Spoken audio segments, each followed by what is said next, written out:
अक्षय कुमार, अनन्या पांडे आणि आर माधवन यांची प्रमुख भूमिका असलेला केसरी चॅप्टर 2 चित्रपट आज प्रदर्शित झालाय।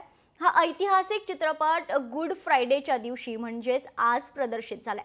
अक्षयचा केसरी चॅप्टर 2 चित्रपटाला पहिल्याच दिवशी बॉक्स ऑफिसवर मोठा प्रतिसाद मिळतोय।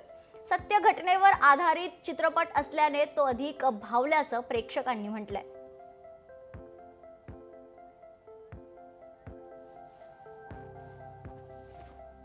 ज्याप्रमाणे त्या लोकांना मारलं, बेछूट गोळीबार केला, शेवटी डायर म्हणला की माझ्या गोळ्या संपल्या म्हणून मी गोळीबार थांबवला।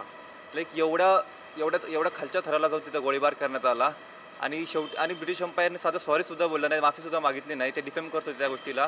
But hats off to Shankar Narayan lawyer, आणि याच्यामुळे इतिहासामध्ये क्रांती पेटली। तर सर्वांनी पिक्चर पाहावा। सर्व पिक्चर अतिशय चांगला आहे आणि भारतीय नागरिकांसाठी, वकिलांसाठी हा इन्स्टिगेटेड पॉवर, ज्याला आपण जीवन कसं व्यतीत करावं आणि अन्याय कसा सहन करू नये याचा हा चांगला पिक्चर आहे, चांगला चित्रपट आहे।